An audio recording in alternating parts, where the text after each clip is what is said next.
طريقة رأسية وحارس المرمى عبد الرحمن الجاي. يا هاشم الليلة التشكيلة مختلفة من يعني لأول مرة تلعب مع بعض. لو لاحظنا غياب نجم التسجيلات سيدي بيه استعاض عنه اليوم بصناع لعب اثنين عمر بسيط ونزار حامد. مهند الطاهر بيكون مهاجم ظل او مهاجم خلف مدثر كاريكا، برضه وظيفه جديده بالنسبه له.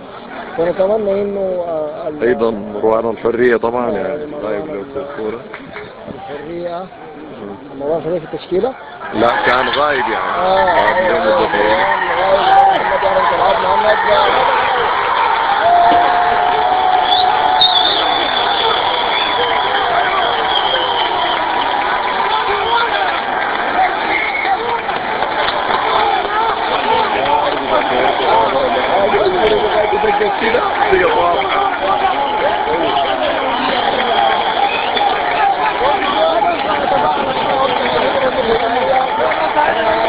الحاضرة نتمنى أن يكون أول الأهداف الهلالية في شهر عيدية ممتعة للجماهير الهلالية.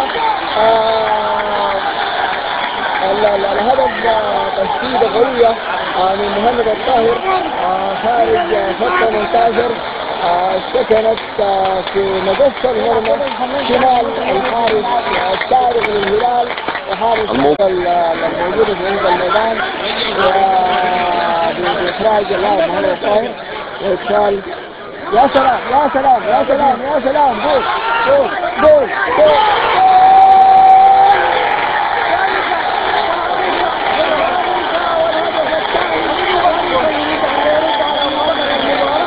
بهدف جميل تاريخي يرد على المباراة بهدف